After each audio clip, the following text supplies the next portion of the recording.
I closed my eyes, trying to organize my thoughts. My name, my age, I mumbled, feeling lost. The nurse gently held my hand. Your name is Laura. You are 28 years old. You had a temporary memory loss due to the trauma, but don't worry, it should pass soon. I nodded, still confused. I fell down some stairs? I asked, trying to piece together my thoughts. Yes, confirmed the nurse. It was a domestic accident. Fortunately, you were found quickly and brought here. Then I felt it. An inexplicable chill ran down my spine, as if someone was watching me. There was no one in the room, but the feeling was unmistakable. Something, or someone, was there. I closed my eyes, trying to calm my mind, but the presence didn't disappear. On the contrary, it seemed to intensify, filling the room with a strange energy. I opened my eyes again, my breathing quickening. Is anyone here? I whispered, my voice trembling. I felt strange, as if a dense fog was enveloping my mind. I closed my eyes again, trying to concentrate. What do you want? I thought, trying to direct my mind towards that presence. The answer came as a soft whisper inside my mind.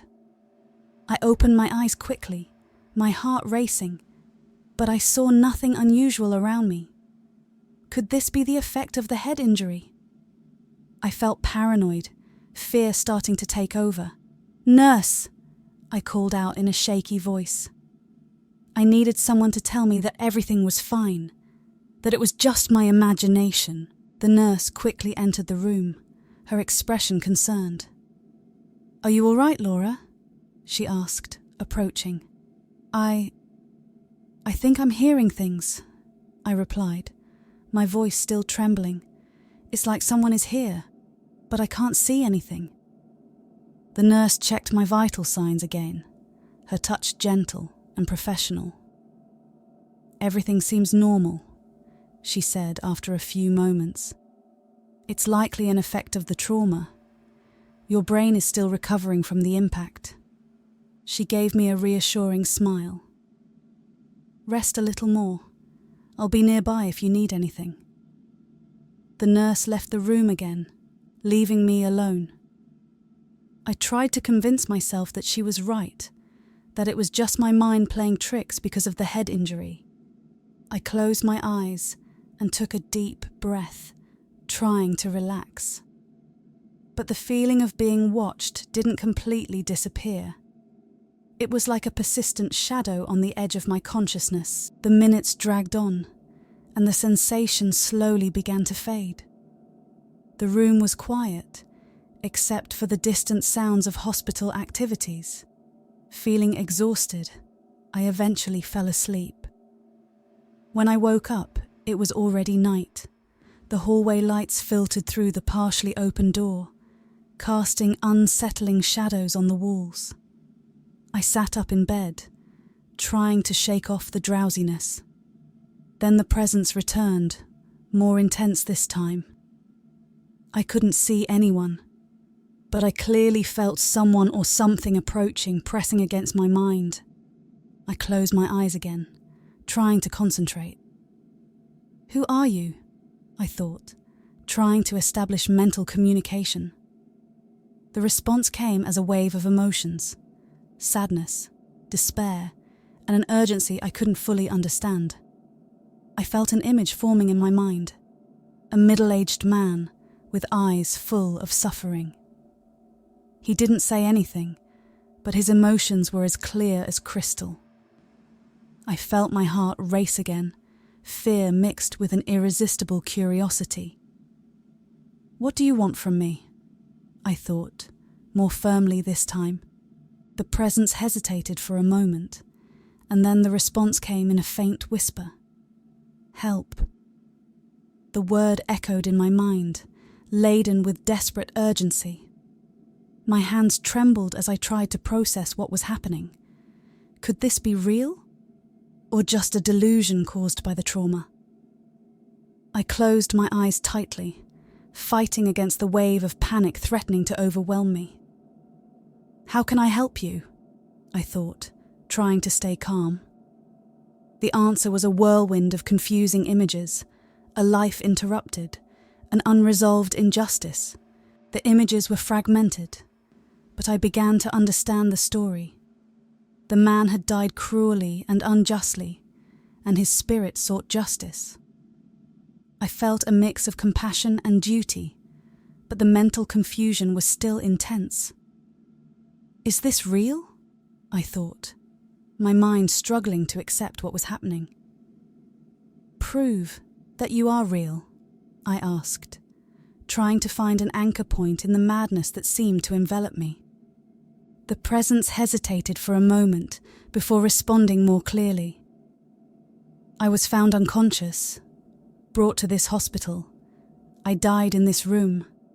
It was in the newspaper."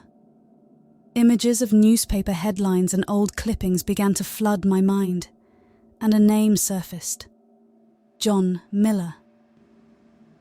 With trembling hands, I picked up my phone and searched for the name. John Miller's case had received considerable attention, and his death remained an unsolved case. He had been found unconscious and brought to the very same room where I was now. My heart raced as I read the details, feeling the reality of this supernatural connection solidify. "I will help you," I thought, determined. The presence seemed to calm a bit, but there was still a sense of urgency. "How can I help you?" I asked mentally, trying to understand exactly what he needed. The answer came with more clarity than before. "I will instruct you once you leave the hospital. I need you to discover the truth about my death." I felt the presence calm even more, as if the promise of help had brought some temporary relief. I spent the next few days in the hospital, the feeling of being watched diminishing, but never completely disappearing. The doctors monitored my recovery, and the nurse continued to check my vital signs regularly. Over time, the confusion in my mind began to clear, and I focused on the promise I had made to John Miller. I knew the real journey would begin once I left the hospital. Finally, the day came when I could leave the hospital. With a mix of relief and apprehension, I walked out the main door, feeling the sun on my face for the first time in days. I had taken temporary leave from work and was counting on my savings to support me while I recovered my health and helped John Miller. As soon as I got home, I began to research more about John Miller's case. He had been found unconscious in an alley and taken to the hospital, where he died days later. The circumstances of his death were murky, with few concrete clues. John, through visions, began to show me what had happened. He had lent money to some people. When he tried to collect the debt, he was attacked by those who owed him. The struggle resulted in a fatal blow to the head. With this information, I began to look for evidence to corroborate the story. Following John's instructions, I went to the police station and explained what he had shown me. I reported the details about the gambling debt and the names of the debtors he had mentioned. The authorities, initially skeptical, agreed to investigate the information provided. They executed warrants at the suspects' homes, where they found additional evidence that confirmed the debts to John. Moreover, they discovered that with John's death, the debtors had financially benefited from his assets. These findings strengthened the investigation and focused on the true culprits. With the confession of the attackers and the arrests made, I felt a wave of relief. John could finally rest in peace, knowing that his case had been resolved. With the resolution, I felt John's presence diminish until it completely disappeared from my mind. When that happened, I felt a bit lost, not knowing what to do next. However, I decided that this would be a new direction in my life. I began traveling across the country, going from city to city. From time to time, spirits would contact me. There was no set time, place, or manner for this to happen. The contacts varied from whispers in moments of silence to vivid visions invading my dreams. Each time a spirit approached, I felt a mix of fear and responsibility, but as time passed, things became increasingly normal. I felt the presence, already knew what it was and how I should act. Among the cases I solved, there was one of a missing young woman whose body no one knew where it was. Guided by her visions, I found her body buried in a forest, giving her family the chance for a proper burial. The young woman, Emily, had been kidnapped by an acquaintance who tried to cover up the crime. Following the clues provided by Emily's spirit, I was able to identify and provide authorities with enough evidence to arrest the culprit. The palpable sense of relief and gratitude from the family and the peace I felt. Seeing the young woman's spirit finally rest made me very happy and grateful. On another occasion, I helped solve an arson case by finding the spirit of one of the victims, who revealed the identity of the culprit. The fire had destroyed a residential building, killing several people, including an elderly man named Harold. Initially, authorities believed the fire had been accidental. However, through visions, Harold showed me that the fire was caused by a neighbour in an act of revenge. With this information, I gathered evidence and brought it to the authorities, who managed to arrest the perpetrator. There were moments when my quest for justice put me in dangerous situations. Once, while investigating the case of a spirit who guided me to the man responsible for his death, I was captured by the culprit himself. I had discovered that he was a corrupt former police officer involved in various crimes. I had alerted the authorities about him, but he managed to find me first. He overpowered me and took me to an abandoned warehouse where he gagged me and threatened to kill me, revealing that he had done this before and gotten away with it. Fortunately, the police tracked my phone and arrived in time to save me and arrest the man. He ended up being imprisoned not only for my kidnapping, but also for all the other crimes he had committed. This experience showed me how risky my mission could be, but I was on a quest much greater than my own life. It was after solving a case and spending some time without feeling the presence of any spirit that I met Arthur. Wandering the country, I stopped at a roadside hotel, one of those cheap motels you see a lot in the United States. I was trying to rest, feeling relieved for having helped another soul find peace. It was then that I felt Arthur's presence. Unlike all the spirits I had encountered, Arthur exuded intense energy. It wasn't just a voice or a vision. He could infiltrate my mind and, at times, even control my actions. I felt a cold shiver run down my spine, and suddenly, my hand began to write words on paper without me having control. "I am Arthur," the message said. Arthur's presence was overwhelming, dominating my mind with a force I had never experienced before. I was brutally murdered by a man. His voice echoed in my head, filled with pain and anger. "You must help me find justice." I tried to understand his motivations, but Arthur was different from the other spirits I had encountered. He seemed stronger and more imposing in his communication. He not only communicated with me, but also could influence my actions. Before giving more details about his murder, he insisted that there was a crucial task that needed to be accomplished first. "Follow my instructions," he ordered, and without further explanation, began to guide me to a specific town. Confused and unsure of what to expect, I followed Arthur's directions.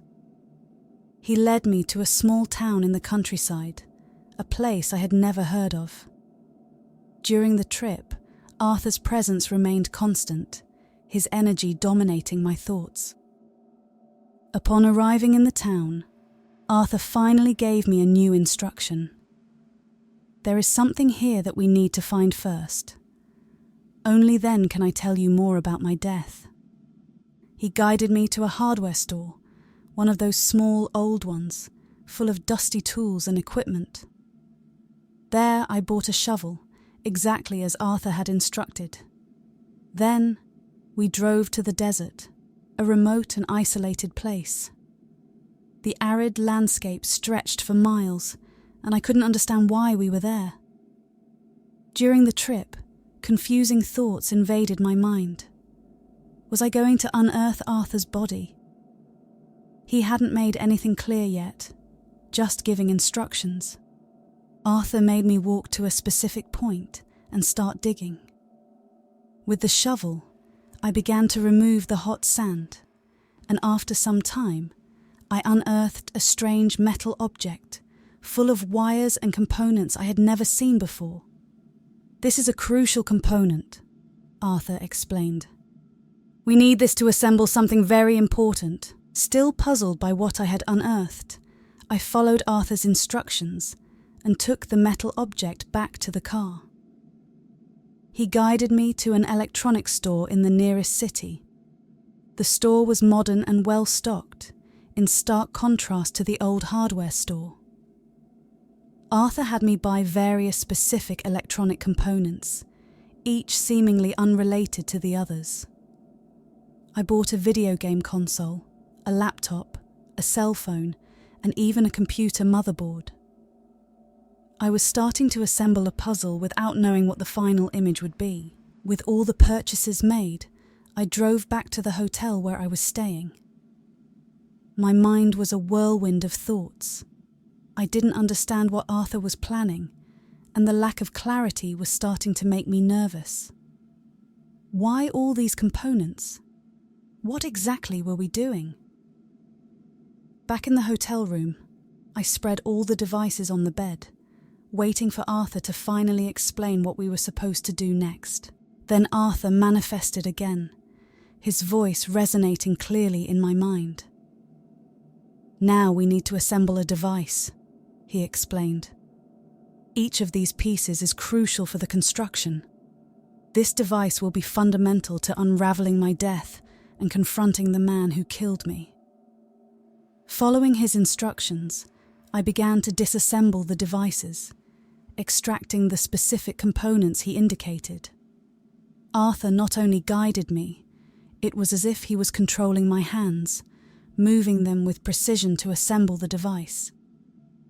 The assembly was complex, but with Arthur practically commanding my movements, the pieces fit together surprisingly coherently. Finally, after hours of meticulous work, the device was ready. It was a complex metal structure, full of intertwined wires and electronic components glowing with a faint light. It emitted a low, constant sound, an almost hypnotic hum that filled the room. The device had a strange and undefined shape, like a mix of different machines, none of which I fully recognized. As I observed the creation, it caused me some unease. "It's ready," said Arthur, his voice now sounding satisfied. Exhausted by the effort, I felt the need to rest. The constant hum of the device, curiously, had a calming and almost comforting effect, filling the room with a soft vibration that helped me relax. I lay down on the bed, trying to push away the anxiety about what would come next. I fell asleep quickly, lulled by the rhythmic sound of the device. The next morning, I woke up refreshed, although the feeling of uncertainty was still present. Then Arthur spoke again. "Now we need to go personally to the man who killed me." I felt an immediate sense of unease. Normally, I gathered evidence and went straight to the authorities. ensuring that justice was done in a safe and controlled manner. Confronting a killer directly seemed reckless and dangerous. However, Arthur's influence was irresistible. Without giving me a choice, he began to control my movements, guiding me to the door. "We have to go now," he said with unquestionable authority. Reluctant but unable to resist his control, I prepared for the task ahead, my heart beating faster with anticipation. I left the hotel room, the device's hum still resonating in my ears. I got into the car and started driving, following Arthur's mental directions. Every mile increased my anxiety. The house of the man Arthur said was his killer wasn't far away, in a quiet neighborhood. The streets were deserted, which only heightened the tension. When I finally parked in front of the modest 2-story house, my hands trembled slightly. I climbed the steps to the entrance, took a deep breath, and knocked on the door.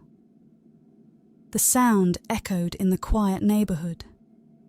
A middle-aged man opened the door with a curious and slightly confused expression. "Who are you?" he asked, looking me up and down. "I am the person who is going to put you behind bars," I replied, trying to keep my voice steady. The man frowned, not understanding. "Arthur," I said, watching the colour drain from his face, replaced by palpable fear. Before I could say anything else, I felt Arthur's presence intensify, and suddenly he took control. My words were no longer mine. "You tried to destroy me," Arthur spoke through me. "But now I am here, again." The man recoiled, trembling. "You cannot escape what you did. You wanted to silence me, but now I will do everything you did not want me to do." Arthur spoke through me, his voice filled with cold and implacable fury. I felt a wave of energy surge through my body, and suddenly, as if a switch had been flipped, Arthur's presence vanished completely. It was as if a part of me had been abruptly torn away. My mind was silent, and I stood there disoriented, feeling panic rise in my chest as I tried to process what had happened. The man in front of me continued to tremble, fear etched on his face. The man was completely in shock, his hands shaking. You don't understand," he stammered. "Arthur wasn't human. He was an extraterrestrial being captured by the United States. He had the power to dominate minds, and when they realized he wasn't peaceful, they decided to kill him. I was one of the army officers involved. Initially, I even befriended Arthur, trying to understand his true nature. But when we discovered his plans, I realized the danger he posed. I was the one who gave the final order to eliminate him. We were forced to do it to protect humanity, but I never imagined he would find a way to come back." The man's words left me stunned. He told me he was brutally murdered by a man. I murmured, more to myself than to him. "Yes," replied the man, his voice full of anguish. "I was the one who ordered his death. I had to do it to protect humanity. Arthur was trying to contact other beings like him to come to Earth. Their planet is practically dead, and they are trying to find another to colonize." He looked directly at me, his eyes filled with fear and urgency. "What have you done in the last few days? What did he make you do?" "He made me buy electronic components and build a device," I replied, feeling the weight of the words. "It's been emitting a constant signal since we finished it." The man's eyes widened in panic. "My God," he whispered. "You need to tell me where that device is.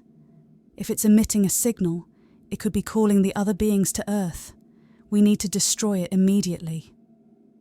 His voice trembled with urgency, and I could see genuine terror in his face.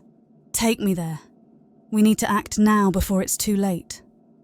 I led the man back to the car, and we drove quickly to the hotel. My heart was racing, each mile increasing my anxiety. When we arrived, we rushed to my room. The device was there, still emitting its constant and hypnotic hum. The man immediately went into action, inspecting the object, and I could see the fear and panic in his expressions. The gravity of the situation began to dawn on me. We need to shut this down now, he said, starting to disconnect the wires. The authorities arrived shortly after, alerted by the man, and took control of the situation. They shut down the device and took it for analysis. The man looked at me, still pale and terrified, unsure of what the future held. You did the right thing, bringing us here. Maybe now we can prevent the catastrophe Arthur was planning. In the following days, my life began to return to normal, but the silence was deafening. No other spirits contacted me. The absence of voices and visions that once were part of my daily life left an unsettling void. I tried to follow my routine, but the constant doubt about what might have been triggered weighed on me. The army man also disappeared, leaving me without answers. I tried going to his house again, but it was empty, as if he had never lived there. I couldn't get any answers or contact about what had happened. 2 weeks passed, and the tranquility was interrupted by alarming news that popped up in the news. Alien ships were invading Earth. The images of the enormous ships descending from the sky caused panic everywhere. I watched the reports with a growing sense of horror and guilt. Each new piece of news felt like a blow, and I wondered incessantly if, somehow, I had caused this invasion. The whole world was in chaos, and I felt powerless and responsible.